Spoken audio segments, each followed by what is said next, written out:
Hello friends, आप सभी का स्वागत है हमारे अपने चैनल में न्यू गुरुकुल क्लासेस में और अपने दूसरे चैनल एसएसबी क्लासेस। देखिए, इन दोनों चैनल पर हम लोग रेगुलर क्लास अटेंड कर रहे हैं। ठीक है, डेली क्लासेस इन चैनलों पे हम लोग पढ़ते रहते हैं। जैसे कि आज सुपर टेट का हम लोगों का सेकेंड लेक्चर है। पृथ्वी की संरचना हम लोग पढ़ रहे थे। तो पृथ्वी की संरचना जो हम लोग पढ़ रहे थे उसमें एक लेक्चर हम लोगों का हो चुका है। अब हम लोग दूसरे लेक्चर पे देखेंगे उसी से रिलेटेड। देखिए, बहुत ही इंपॉर्टेंट टॉपिक है ये और ईवीएस में पहला सिलेबस का पहला आपका यूनिट भी है। तो हम लोग उस दिन हम लोगों ने एक फिगर के जरिए सारी चीजें डिस्कस कर ली थी। अब हम लोग उसके आगे वन बाय वन जो लेयर्स हैं, जैसे कि भूपर्पटी, जो आपकी लेयर्स है 3, ठीक है, क्रस्ट, मेंटल और कोर, इनके बारे में आज हम लोग बिल्कुल डिटेल से पढ़ेंगे। इनको सियाल, सीमा और निफे क्यों कहते हैं, इन सारी चीजों को पढ़ेंगे और भी ढेर सारे पॉइंट्स क्लियर करेंगे। तो आज हम लोग इसी चीज पर डिस्कस करते हैं। ठीक है, तो सबसे पहली चीज हम लोग डिस्कस करेंगे भूपर्पटी। ठीक है, भूपर्पटी पे डिस्कस करेंगे। क्रस्ट होता है, इसको क्या किस नाम से जानते हैं? इसको हम लोग क्रस्ट नाम से जानते हैं। ठीक है, अगर हम बात करें तो ये क्रस्ट है, इसको हम लोग ऊपरी परत भी कह सकते हैं। ठीक है, ऊपरी परत के भी नाम से कह सकते हैं। अगर आप लोग और भी ज्यादा अच्छे से जानते हैं तो इसको सियाल भी बोलते हैं। इतना सारा सिर्फ और सिर्फ भूपर्पटी के ही नाम होते हैं। ठीक है, भूपर्पटी अंग्रेजी में इसको क्रस्ट भी बोलते हैं, ऊपरी परत भी बोलते हैं और सियाल भी बोलते हैं। यहां पर जो सियाल शब्द लिखा हुआ है इसका अर्थ है सिलिका, सिलिका एंड एल्यूमिनियम। ठीक है, सिलिका और एल्यूमिनियम। ये जो सिलिका और एल्यूमिनियम शब्द है इसी से मिलकर बना हुआ है हमारा सियाल। और जो ये सियाल शब्द है इसको स्विस ने इसका नाम दिया है। ठीक है, स्विस एक ऐसी संस्था है जिसने इसको सियाल नाम से संबोधित किया है। वहीं अब हम भूपर्पटी पे आगे डिस्कस करते हैं। ठीक है, भूपर्पटी में अगर हम लोग आगे डिस्कस करें तो देखिए, उस दिन हमने आपको बताया था कि इसकी 30 से 33 किलोमीटर तक लंबाई बताई जाती है। ठीक है, इसकी जो लंबाई है, गहराई है, 30 से 33 किलोमीटर बताई जाती है। तो ये जो इसमें से एक शब्द आ जाता है 30 किलोमीटर, ये हमारी एक संस्था है आईयूजीजी। आईयूजीजी जो हमारी एक इंस्टीट्यूशन है, इसने इसकी जो गहराई है वो सिर्फ और सिर्फ 30 किलोमीटर बताया है। ये जो आईयूजीसी है इसका मतलब है इंटरनेशनल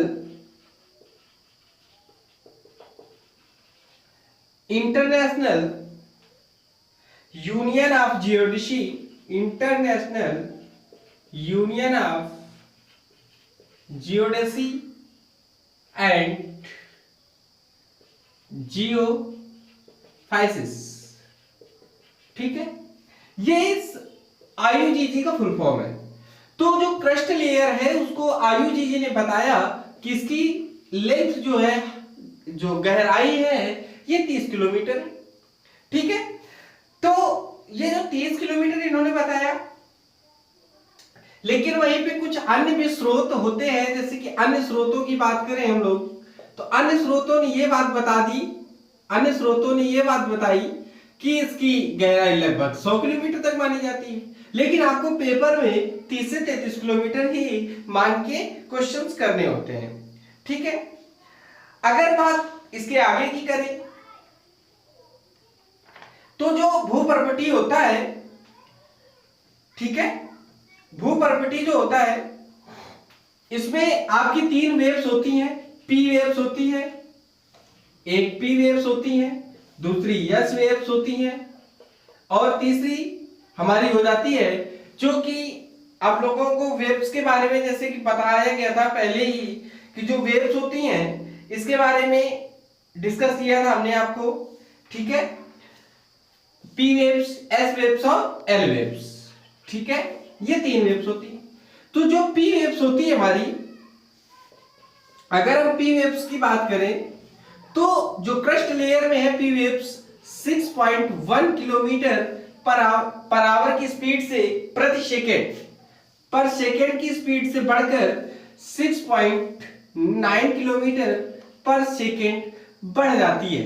ये जो हमारी क्रस्ट लेयर होती है, भूपर्पटीय परत होती है, इसमें हमारी जो पी वेव्स है, पी लहर है, ये 6 किलोमीटर पर सेकेंड से बढ़कर के 6.9 किलोमीटर पर सेकेंड तक बढ़ सकती है। लेकिन अगर हम अब बात करें क्रस्ट की, तो देखिए हमने कहा था जैसा कि हर एक लेयर में 2 पार्ट होते हैं, ठीक है, एक अपर पार्ट होता है और एक लोअर पार्ट होता है, ठीक है। एक अपर पार्ट होता है मतलब कि ऊपरी क्रस्ट और निचली क्रस्ट। तो जो ऊपरी क्रस्ट होता है इसका अगर हम एवरेज डेंसिटी की बात करें, औसत घनत्व की बात करें, तो वो लगभग 2.8 होता है। कितना होता है? 2.8 होता है। लेकिन अगर वही हम निचले क्रस्ट की बात करें तो इसका जो एवरेज डेंसिटी होता है वो लगभग 3.0 होता है। बात आप लोगों को समझ में आ गई। ये हमने जो इतने सारे पॉइंट डिस्कस किए हुए हैं ये अभी हम लोग क्रस्ट लेयर पे डिस्कस कर रहे हैं, ठीक है, क्रस्ट लेयर पे डिस्कस कर रहे हैं। तो ये सारी चीजें हमारी भूपर्पटी की हैं, ठीक है। ऊपरी परत के नाम से जाना जाता है सियाल, जो कि सिलिका और एल्यूमिनियम से मिलकर बना हुआ है। इसका नामकरण स्विस ने किया हुआ है। जो हमारी एक संस्था है IUGG, international union of geodesy and geophysics, तो इसने इसको बताया कि ये लगभग 30 किलोमीटर, लेकिन जो अन्य स्रोत है उससे ये पता चलता है कि ये लगभग 100 किलोमीटर गहरी है। वहीं अगर हम बात करें तो जो पी वेव्स है, पी वेव्स इसमें जब गमन करती हैं तो ये 6.1 किलोमीटर पर सेकंड से बढ़कर के 6.9 किलोमीटर पर सेकंड की स्पीड से बढ़ने लगती हैं। वहीं अगर क्रस्ट के दोनों हम लेयर की बात करें, जो इनके ट्विन लेयर्स होते हैं, मतलब अपर लेयर और लोअर लेयर, मतलब कि भूपर्पटी का ऊपरी भाग और निचला भाग। तो ऊपरी भाग जो होता है उसका जो औसत घनत्व होता है वो 2.8 के समथिंग होता है, और जो निचला पार्ट होता है उसका औसत घनत्व तो लगभग 3.0 होता है, ठीक है। इतनी बात आप लोगों को समझ में आ गई। अच्छा, हर एक चीजों में जो भी ये डिस्कशन हम लोग कर रहे हैं तो क्या होता है, देखिए इतना सारा पढ़ने के बाद हमने आपको फिगर में एक डिसकंटिन्यूटी के बारे में डिस्कस किया था, जिसको हमने कहा था कि ये कोनार्ड असंबद्धता होती है, कोनार्ड असंबद्धता होती है, ठीक है। अंग्रेजी में जो बच्चे हैं वो समझे, इसको हम लोग कोनार्ड डिसकंटिन्यूटी कहते हैं, डिसकंटिन्यूटी कहते हैं। ये डिसकंटिन्यूटी आखिर असंबद्धता होती क्या है? तो अगर हम लोग बात करें सिर्फ और सिर्फ असंबद्धता की, तो ये जो हमारी असंबद्धता होती है ये 2 घनत्व के बीच में होने वाले अंतर के कारण पाई जाती है। तो क्रस्ट में हमारी 2 लेयर्स पाई जाती हैं, ठीक है। तो जो इनके बीच में असंबद्धता पैदा होती है उस असंबद्धता को हम लोग कोनार्ड असंबद्धता कहते हैं। तो ये भी अगर पूछा जाए कि कोनार्ड असंबद्धता किस परत में पाया जाता है, तो कोनार्ड असंबद्धता हमारी भूपर्पटी में, ऊपरी परत में, सियाल में या फिर क्रस्ट में पाया जाता है। बात समझ में आ गया। अगर ये पूछा जाए कि कोनार्ड असंबद्धता क्यों हुई, तो ये ऊपरी परत और निचले परत में दबाव के अंतर के कारण होती है। असंबद्धता अगर कहीं भी होगी तो घनत्व में, किसके घनत्व में अंतर के कारण ही होगी। जब उसमें प्रेशर पड़ता है तो ये डेंसिटी में जो डिफरेंस क्रिएट करता है वही हमारी असंबद्धता, डिसकंटिन्यूटी होती है। तो जो कोनार्ड नाम है तो ये हमारी क्रस्ट लेयर के लिए है। इतनी बात आप लोगों को समझ में आ गई, ठीक। इसके आगे हम लोग अब डिस्कस करते हैं मेंटल लेयर पर, ठीक है। अब हम लोग डिस्कस करेंगे मेंटल लेयर पे, ठीक है। तो वहीं अगर इतना हम लोग देखें, लेकिन इस पूरे में ये जो हमारा लगभग ये जो 2.8 से 3.0 की बात कही गई, ये हमारी अपर लेयर और लोअर लेयर में क्या था, डेंसिटी था। लेकिन अगर मैं ओवरऑल बात करूं कि इस परत में डेंसिटी का क्या प्रभाव रहता है, मतलब कि लगभग इस परत में घनत्व कितना रहता है, तो इस परत की अगर मैं घनत्व की बात करूं तो वो लगभग इस परत का जो घनत्व है वो 2.75 से 2.90 है। ठीक है, 2.75 से लेकर के 2.90 है, ये इस परत का क्या है, घनत्व है। अगर मैं केवल भूपर्पटी और क्रस्ट लेयर की बात करूं तो केवल और केवल क्रस्ट लेयर पर 2.75 से लेकर के 2.90 तक इसका घनत्व है। ठीक है, अब इसके आगे हम लोग बढ़ते हैं मेंटल लेयर पे। किस पे चर्चा करते हैं, मेंटल लेयर पे। चलिए, तो देखिए मेंटल लेयर जो है, हमने आपको पहले टर्न में मेंटल लेयर के बारे में बताया हुआ था, कौन कौन सी इसमें डिसकंटिन्यूटी होती है। ठीक है, कौन कौन सी डिसकंटिन्यूटी होती है, ये कितनी लेंथ की है। ठीक है, ये सारी चीजें हम लोगों ने डिस्कस कर रखी हैं। और इसमें क्या है, अब 1 बाय 1 जो पढ़ रहे हैं इसमें ज्यादा कुछ पढ़ रहे हैं। ठीक है, तो चलिए अब आगे देखते हैं। तो दूसरी हम लोग पढ़ रहे हैं मेंटल लेयर। ठीक है, मेंटल, देखिए ये इसका नाम दोनों दशाओं पर एक ही लिया जाता है, मेंटल। ठीक है, इसका दूसरा नाम जो हो जाता है वो सीमा हो जाता है। इसी को हम लोग मध्यवर्ती परत भी कहते हैं। क्या कहते हैं, मध्यवर्ती परत भी कहते हैं। ठीक है, वहीं अगर मैंने जैसे उसमें डिस्कस किया सियाल, तो इसमें डिस्कस करेंगे सीमा। तो ये जो सीमा शब्द है, ये जो सीमा शब्द है, ये हमारा सिलिका एंड मैग्नीशियम से मिलकर बना हुआ है। सिलिका और मैग्नीशियम से मिलकर बना हुआ है। बात समझ में आ गई, सिलिका और मैग्नीशियम से। लेकिन अगर इसके भी नामकरण की बात करें तो अभी जैसे हमने उसमें बताया कि स्विस नामक संस्था ये नामकरण करती है, तो स्विस ने इसका भी नाम सीमा रखा था। लेकिन अगर इस मेंटल लेयर के घनत्व की बात करूं तो इसका घनत्व होता है 2.90 से लेकर के 4.75 तक। कितना होता है, 2.90 से लेकर के 4.75, ये इस परत का घनत्व होता है। बात समझ में आ गई। इस परत के अगर घनत्व की बात करें तो 2.90 से 4.75 है।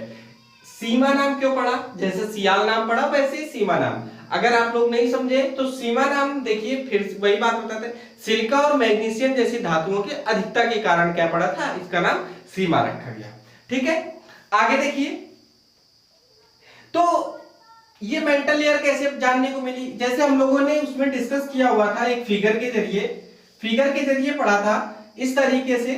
तो ये हमारी कोनार्ड, ये वाली जो हमारी थी, ये हमारी कोनार्ड डिस्कंटिन्यूटी थी। उसके बाद हम लोगों ने पढ़ा मोहो डिस्कंटिन्यूटी।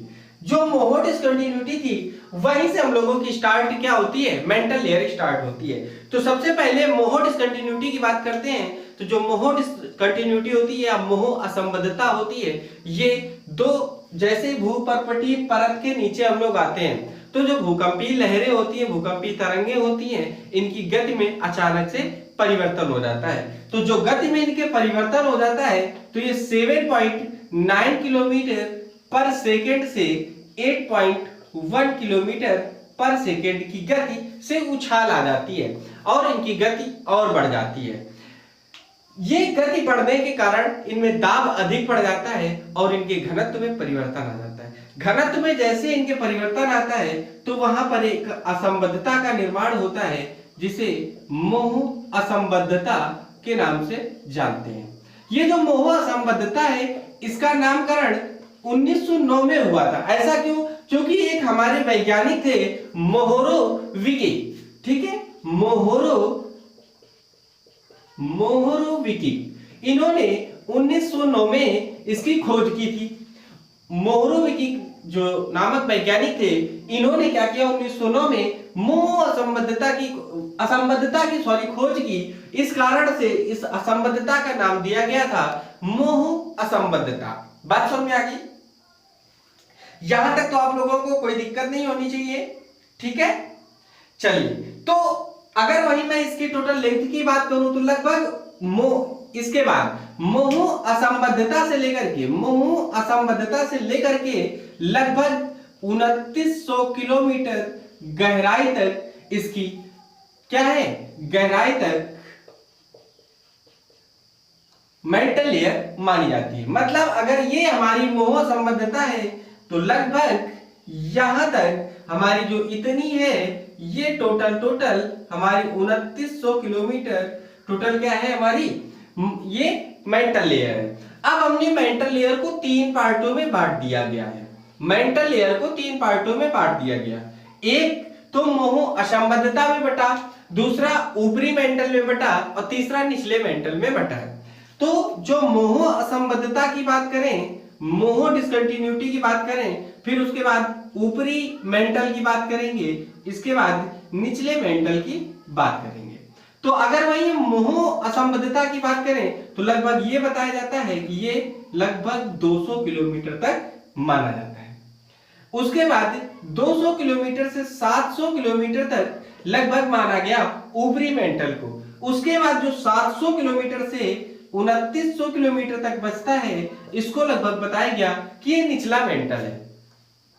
ठीक है, मेंटल को 3 पार्टों में डिवाइड किया गया, मोह लेयर में, ऊपरी लेयर में और निचले लेयर में। तो जो मेंटल लेयर हमारी है तो उसमें जो मोह असंबद्धता पाई गई, ये जो असंबद्धता पाई गई थी हमारी ये वाली, इस असंबद्धता को बताया गया क्या कि लगभग ये 200 किलोमीटर चौड़ी है।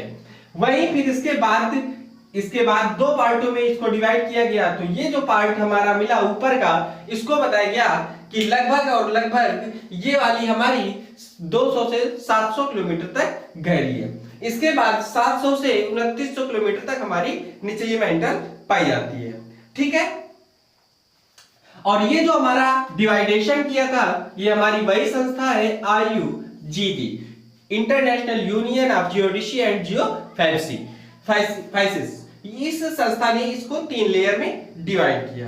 ठीक है, वही अगर मैं बात करूं जो हमारा ऊपरी मेंटल मतलब कि 200 से 700 किलोमीटर है, तो क्या होता है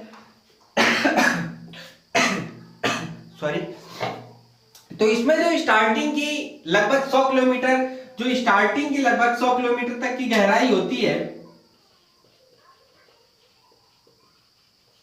स्टार्टिंग की लगभग 100 किलोमीटर तक की जो गहराई होती है, इसको हम लोग जोन ऑफ लो वेलोसिटी के नाम से जानते हैं। जोन ऑफ लो वेलोसिटी, इसको हम लोग जोन ऑफ लो वेलोसिटी के नाम से जानते हैं। क्यों, ऐसा क्यों? क्योंकि यहाँ पे जो भूकंपीय लहरें होती है उनकी लगभग जो गतियां होती हैं वो निम्न गति हो जाती है, इस वजह से इसको जोन ऑफ लो वेलोसिटी के नाम से जानते हैं। ठीक है, तो जब ये जोन ऑफ लो वेलोसिटी तैयार होता है, इसी कारण से एक असंबद्धता का निर्माण फिर से होता है जिसको हम लोग रेपेटी डिस्कंटिन्यूटी के नाम से जानते हैं। रेपेटी डिस्कंटिन्यूटी के नाम से जानते हैं। किस कारण से? जोन ऑफ लो वेलोसिटी जब क्रिएट हो जाता है तो उसी समय रेपेटी जो असंबद्धता है उसका निर्माण होता है। तो इस लेयर पे आपने देखा कि आपकी दो प्रकार की असंबद्धता मिली, एक मोह असंबद्धता और जो दूसरी मिली हमारी वो हमको मिली रेपेटी डिस्कंटिन्यूटी। तो जो मोह असंबद्धता थी ये हमारी भूपर्पटी के नीचे से स्टार्ट होती है घनत्व में अंतर पाए जाने के कारण। जब इसमें घनत्व में अंतर पाया गया तो वहीं से स्टार्ट हो जाती है हमारी मेंटल लेयर। लेकिन जो हमारी रेपेटी डिस्कंटिन्यूटी है, ये रेपेटी डिस्कंटिन्यूटी हमारी पाई गई ऊपरी परत में, जब भूकंपीय लहरों की गति कम हो जाती है उसके कारण zone of low velocity create हो जाता है, तब रेपेटी असंबद्धता उसी घनत्व में अंतर होने के कारण पाई जाती है। बात समझ में आ गई आप लोगों को? यहां तक कोई भी दिक्कत आपको नहीं होना चाहिए। जैसा कि इसमें घनत्व हमने बताया कि 2.90 से 4.75 तक रहता है। ठीक है, कोई दिक्कत? तो और अगर वहीं मैं बात करूं इसकी कि लगभग जोन ऑफ अगर लो वेलोसिटी क्रिएट होता है तो ऐसा क्यों होता है? तो जब हमने कहा कि गति जो होती है लो हो जाती है, मतलब मंद पड़ जाती है, तो गति जो होती है मंद पड़ जाने के कारण होती है, लगभग वो हो जाती है 7.8 किलोमीटर पर सेकेंड। तो इसकी गति में हो गई कमी, और जब गति में हो गई कमी, इसी कारण से zone of low velocity create हो गया। Okay, zone of low velocity create होने के कारण क्या होगा, zone of low velocity create होने के कारण ही इसमें से रैपिड डिसकंटिन्यूटी क्या होगा, डिसकंटिन्यूटी का निर्माण हो गया। ओके, चलिए इसके बाद हम लोग अब आगे पढ़ते हैं। इसके बाद अब हम लोग आगे देखते हैं फिर कोर, जो हमारी तीसरी लेयर है कोर। अब हम लोग उसके बारे में, ठीक है, कोर के बारे में पढ़ेंगे। तो देखिए जो कोर है, तो 2900 के आगे की जितनी भी गहराई होगी वो सब कोर की होगी। ठीक है, तीसरी लेयर हमारी है क्रोड। हिंदी में इसको क्रोड लिखते हैं, अंग्रेजी में इसको कोर लिखते हैं। ठीक है, हिंदी में इसको क्रोड लिखते हैं, अंग्रेजी में क्या कहते हैं, क्रोड लिखते हैं। इसको हम लोग केंद्रीय पिंड के नाम से भी जानते हैं, क्योंकि ये पृथ्वी का क्या है, केंद्रीय पिंड है, तो केंद्रीय पिंड के नाम से भी जानते हैं। वैसे इसको अगर बात करें तो निफे के नाम से भी जानते हैं, NIFE।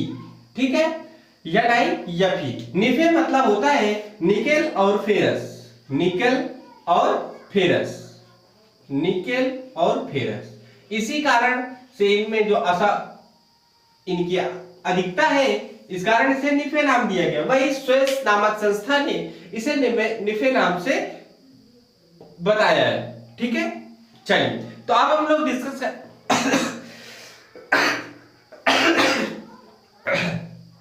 सॉरी तो अब हम लोग डिस्कस करेंगे कोर के बारे में। ठीक है, तो अगर मैं कोर की बात करूं तो इसका जो औसत घनत्व होता है 4.75 से लगभग 12 होता है, 12 तक का ये घनत्व होता है इसका। अगर मैं घनत्व की बात करूं तो 4.75 से लेकर के 12 तक इसका घनत्व बताया जाता है। ये लगभग जो हमारी लेयर मेंटल लेयर थी, तो मेंटल के घनत्व से दुगने से अधिक होता है, दुगने से अधिक होता है। बात आपको समझ में आ गई। जो मेंटल लेयर का घनत्व होता है उसके 2 गुने से भी अधिक होता है कोर लेयर का घनत्व। बात समझ में आ गई आप लोगों को। चलिए तो अब हम लोग आगे डिस्कस करते हैं कोर में। तो जैसे ही हम लोग मेंटल लेयर के नीचे आते हैं, जैसे कि ये वाला फिगर है, इस फिगर में अगर मैं बात करूं, चलिए फिगर देखिए, ये जो फिगर है हमारा, तो हमने कहा कि ये हमारी हो जाती है भूपर्पटी, यहां पे कोनार्ड डिस्कंटिन्यूटी होती है। इसके बाद नीचे आते हैं तो ये हमारी मोहो डिस्कंटिन्यूटी होती है। मोहो डिस्कंटिन्यूटी के बाद इस तरीके से 2 पार्टों में हमारी डिवाइड होती है मेंटल लेयर। मेंटल लेयर में यहीं पर इन दोनों के बीच में हमारी होती है रैपिड डिस्कंटिन्यूटी। अब इसके नीचे जैसे ही हम लोग मेंटल लेयर के नीचे आते हैं, तो मेंटल लेयर के जैसे ही नीचे आते हैं तो एक फिर से यहाँ पे हमें डिस्कंटिन्यूटी देखने को मिलती है। जो डिस्कंटिन्यूटी देखने को मिलती है यहाँ पे, वो होती है हमारी गुटेनबर्ग-विसार्ट डिस्कंटिन्यूटी। क्या होती है? गुटेनबर्ग-विसार्ट डिस्कंटिन्यूटी। एक बात ध्यान से सुनिए, गुटेनबर्ग-विसार्ट डिस्कंटिन्यूटी होती है। अब ये जो गुटेनबर्ग-विसार्ट डिस्कंटिन्यूटी होती है, यहीं से स्टार्ट होती है हमारी कोर लेयर और ये हमारे केंद्र तक जाती है। ठीक है, तो 2900 के बाद यहां तक की दूरी लगभग 6371 किलोमीटर तक हमारी क्या होती है? कोर लेयर होती है। इसको भी हम लोग 2 पार्टों में डिवाइड करके पढ़ते हैं। जो हमारी कोर लेयर है, कोर लेयर 2 पार्टों में डिवाइड हो जाती है। एक हमारी बाह्य क्रोड और आंतरिक क्रोड। बाह्य क्रोड और कौन सी? आंतरिक क्रोड हो जाती है। बाह्य और आंतरिक। बाह्य का मतलब इंटरनल एक्सटर्नल सॉरी, और आंतरिक का मतलब इंटरनल होता है। जो हमारी बाह्य कोर होती है ये हमारी 2900 से लेकर के 5150 किलोमीटर तक 5150 किलोमीटर तक क्या होती है, बाह्य होती है। और वही 5150 से लेकर के 6371 किलोमीटर तक लगभग हमारी आंतरिक कोर होती है। बात समझ में आ गई आप लोगों को। आंतरिक कोर की बात करें तो ये 5150 से 6371 किलोमीटर तक होती है। ये जो 6371 लिखा हुआ है यही हमारी पृथ्वी की क्या होती है, त्रिज्या होती है। ठीक है, तो जो गुटेनबर्ग विशाल डिस्कंटिन्यूटी थी, हमने कहा यहीं से हमारी पूरी की पूरी क्या स्टार्ट होती है, कोर लेयर स्टार्ट होती है, जो 6371 किलोमीटर तक जाती है। ठीक है, चलिए इसके बाद अब हम लोग आगे बढ़ते हैं। तो जैसे हम लोग क्या होता है बाह्य क्रोड से, जैसे ये हमारा पूरा का पूरा क्या हो गया, बाह्य क्रोड हो गया, ये हमारा आंतरिक क्रोड हो गया। जैसे ही हम बाह्य क्रोड से आंतरिक क्रोड में प्रवेश करते हैं तो तुरंत इसके दबाव बढ़ जाता है, और दबाव बढ़ने के कारण इसके घनत्व में परिवर्तन आ जाता है। तो घनत्व में परिवर्तन के कारण वहां पर घनत्व परिवर्तन के कारण फिर से एक असंबद्धता आती है, जिसको हम लोग लय में असंबद्धता के नाम से जानते हैं। लय में असंबद्धता, ये जो लय में असंबद्धता होती है वो यहां पर होती है। कौन सी, लय में असंबद्धता। ठीक है, लय में जो असंबद्धता होती है वो हमारी ऊपरी क्रोड और निचले क्रोड के बीच में पाई जाती है। ठीक है, ऊपरी क्रोड और निचले क्रोड के बीच में पाई जाती है। ऐसा क्यों होता है, ऐसा तब होता है जब क्रोड में सबसे ऊपरी भाग जो होता है घनत्व बढ़ जाता है। मतलब ऊपरी क्रोड का जो घनत्व होता है ये लगभग 10 होता है। कितना होता है, जो हमारा ऊपरी क्रोड है, ये वाला क्रोड है, मतलब कि बाह्य क्रोड है, इसका जो घनत्व होता है वो कितना होता है, 10 रहता है। ठीक है, इससे जब ये क्या हो जाता है अंदर जाने पर, मतलब निचले क्रोड पे आने पर यह घनत्व बढ़ करके 12 से लगभग कितना हो जाता है, 13 हो जाता है। इसका घनत्व 12 से बढ़ करके क्या हो जाता है, 13 हो जाता है। और जब हम सबसे आंतरिक पार्ट में आ जाते हैं, यहां पर आ जाते हैं, तो ये वाला लगभग 13 से भी अधिक हो जाता है। क्या हो जाता है, 13 से भी अधिक हो जाता है। तो हम ये कह सकते हैं केंद्र पर या केंद्र के निकट, केंद्र पर या केंद्र के निकट।